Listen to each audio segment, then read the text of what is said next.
Hello, and welcome to One Cool Thing, PC Mag's daily show where we show you one cool thing, which we are testing out here in the PC Mag Labs. I'm Sasha Segan, this is Tom Brandt. I'm coming around into the real world here, and what do we have here as today's cool thing? Okay, so yeah, as you noticed, Sasha was behind the cool thing, but still here to show you. It is the HP EliteOne 1000 all-in-one. Okay, so we have an all-in-one PC here today. Now, if you are watching us live on Facebook, please comment, ask questions. Tom knows about PCs and laptops. I know about random things, such as Uniqlo menswear, apparently. Ask Social Pete, and he will relay the questions to us. If you are following us on YouTube later, please like and subscribe. Consider coming over to Facebook at 10 a.m. on weekdays Eastern Time to participate in the discussion. We have an all-in-one here. This is a really handsome piece of equipment. Indeed, and the reason that you were behind this screen is because what they've done with the webcam, they've actually put this module here up above this 27-inch 4K display that can be pushed down when you're not using it, but when you are using it, you can choose from a front-facing webcam facing that way, or switch it to what we have here, which is the rear-facing camera. A rear-facing webcam. It's fairly unique on a desktop, certainly. So I have to ask the question while I'm in this virtual world here. Yeah. I have to ask the question: why would you want a rear-facing webcam on a desktop PC? So HP markets this to businesses. It's the Elite series is their enterprise line, and so there could be two kind of scenarios. One, you have some sort of very specific setup where you need that back-facing camera, such as maybe you are using this in a registration or reception area where you need to photograph visitors or something like that. Bingo! It's the reception desk at every office building in. Is it even just New York City? Is it every office building in America now has a reception desk with a computer where they take a little picture of you? Yeah, and I think that, so that's one possible use. I suppose the post office could use this for passport photos. It is a very good, it's a 720, it's an HD camera on both sides, so it's good quality for video, not great for stills though. Okay. So we have the two webcams. The regular front webcam, which is more for Skype conferencing, because I noticed there's a Skype for Business logo on here. That is a big thing with HP in 2017 and 2018. What they've done is they've put dedicated Skype for Business buttons on all of their laptops and all of their desktops for business. And we have that unique rear-facing webcam. Now, what are the other specs for this desktop? Now so the specs actually, the best thing about the specs is this 27-inch 4K display. It is great, very bright, excellent color quality. The rest of the laptop is, the rest of the all-in-one is fairly basic. It only costs $1,500. So what they've done is they've put a Core i5 in here from Intel's 7th generation. It's one generation behind the most recent one.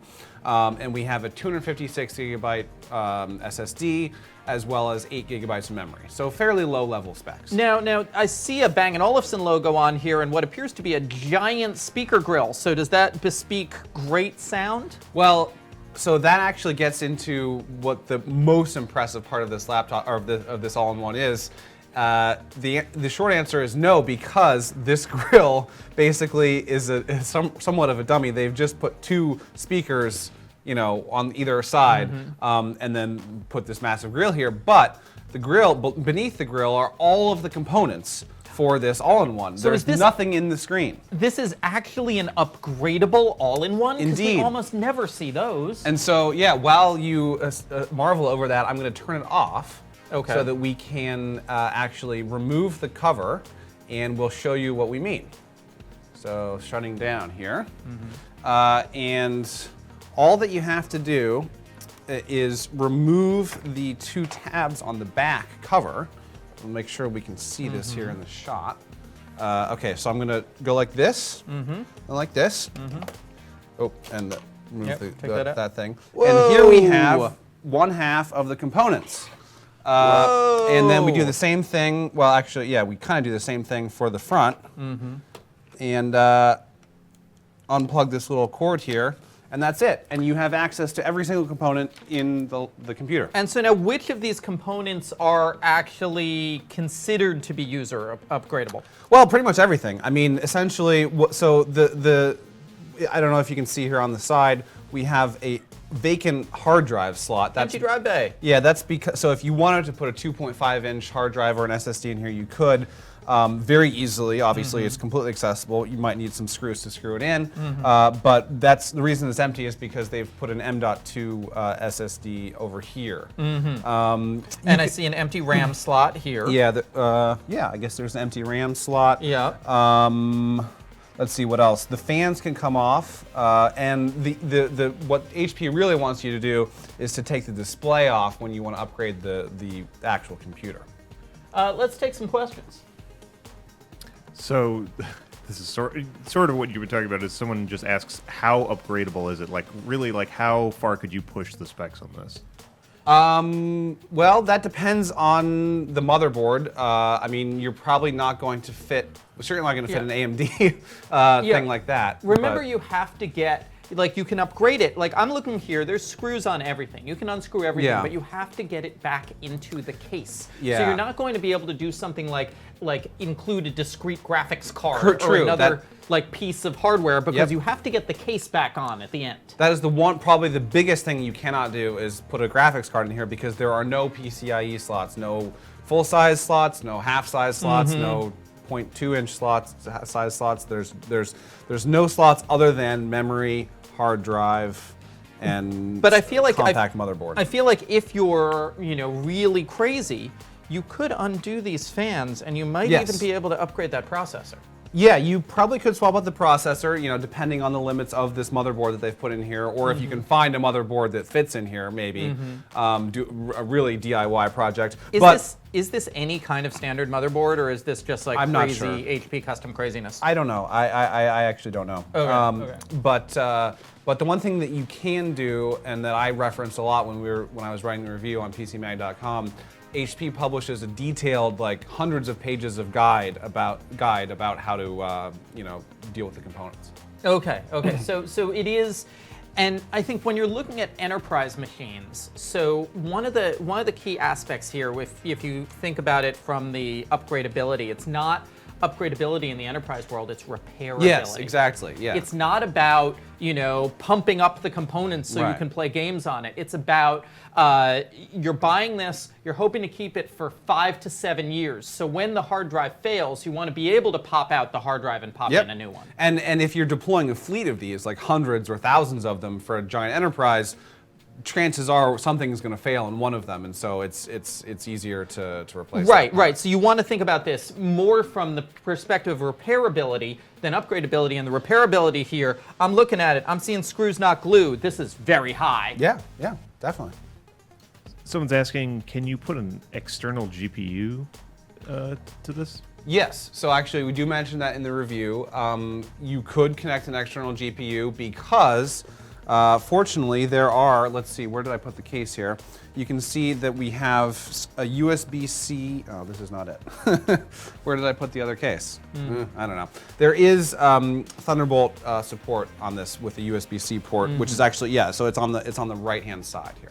Yeah, and there's a pretty decent selection of ports on this computer. I'm gonna hide myself behind the computer for a moment. Yeah, we can flip it. So that, let's flip it and look at the decent selection of ports. Yeah, let's flip it over here. Yeah. So, but to get back to that, yes, you would use that Thunderbolt connection for an external GPU.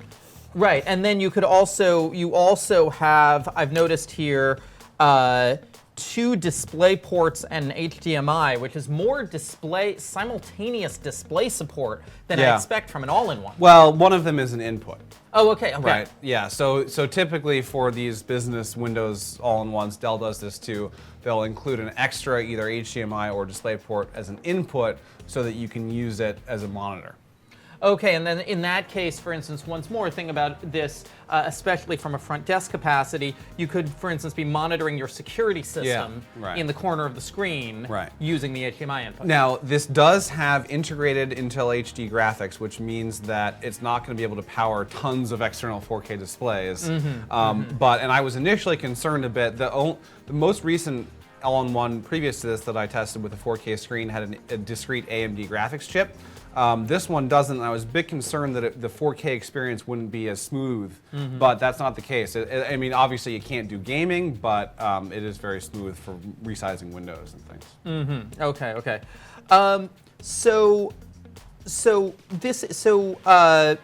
How does this compare to the other business all-in-ones we've been looking at recently? Especially, I mean, we've said it stands alone kind of in this repairability, but in terms of performance for dollar. Yeah, so this is a good deal. $1,500 for a 27-inch 4K all-in-one.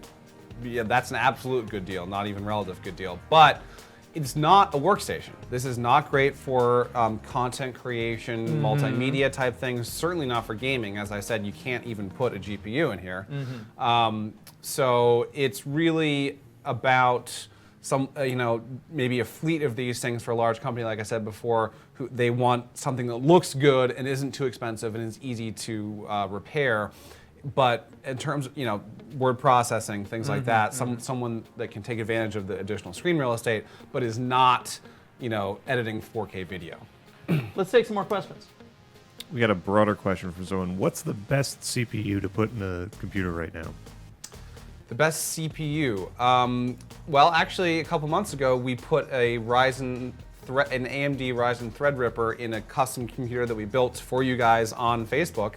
On a live show, that is great, and then the alternative Intel for that would be the Core i9 series. Yeah, I was going to say Threadripper over Core i9. Are you willing to Well, make that call? I'm not going to say which one's better because, the benchmark results for the Threadripper have really showed that it's, it's optimized for certain things. So on our PC Mark benchmark, it does somewhat poorly, but on the multimedia creation side, it does better. So those are the two. I'm not going to go further than that. You might. So but you are saying right now either a Threadripper or a Core i9. Yeah, I think so. Yeah. Okay, okay. Let's take another question. Can you just reiterate the RAM details? I guess how much can you have in there, and what does it have in there right now? Yeah, so, and then that actually is a great question because we can talk about some of the other configurations you can get. This one has 8 gigabytes. There is a 16 gigabyte version, but you can't you can't customize individual components from the factory. But on the other hand, so I am looking in this all-in-one right now, and there is an 8 gigabyte DIMM in here, which is removable, and an empty slot for another removable DIMM. So you can just buy RAM and put it in this computer. So basically, how high can you go in terms of filling up these two slots? I'm not sure what the limit is. I'm assuming that it's 32. So 32 for each? No, 32 total. Oh, so just 2 16s? Yeah. Okay. But I'm not positive with that. Again, you can check the HP guide, but I will say that most manufacturers follow that pattern, which is they don't let you upgrade individual components, but since this is so easy to upgrade after you buy it, you can just buy the components. You could buy the base version and put whatever components you want. What's the biggest capacity RAM module you can get in this little form factor right now? Well, it's not limited to. Right. So this is an SO DIMM, which is it's for an laptops and they put to save space. I'm not sure what the maximum SO DIMM capacity. I would guess it's at least 32. Okay. But so why can't one you of put our viewers might be able to. Why can't you put two 32s in? So then you have the limit of the system, like the motherboard and the processor. But yeah. Okay. So let's take some more questions. Okay. Do you know what our top-rated gaming all-in-one would be? Yeah, we've tested a few really, really amazing gaming all-in-ones. I'm thinking of. Well, you'll have to check the roundup of our gaming reviews, but we have tested some amazing gaming all-in-ones. So definitely check PC Mag for that. Okay, great. So we gave this HP EliteOne 1000 all-in-one an editor's choice for business all-in-ones. Yes. Well, this is actually, we gave it an editor's choice for mid-range all-in-ones because of this upgradability. Okay. So yeah, it's aimed for business users, but you can easily put this in your kitchen. So would you recommend that, especially people who are also looking at, dare I say, a base model iMac? Yeah. Well, Is this a good Windows alternative to that? Yeah, this essentially, our previous editor's choice for mid-range all-in-ones was the 21-inch, 21.5-inch iMac. This thing is the same price, well, nearest makes no difference, same price as that, but much bigger screen. Yep. Slightly, actually same components really, it's the same processor. But much more upgradable. And much more upgradable. So, Yeah. so I would, unless you want Mac OS, which plenty of people do, and that's a separate question, this is more bang for your buck than the 21-inch iMac, which is the same price. Okay, great. Let's turn this around. Yes. Turn it back around for everybody. And do we have any more questions out there?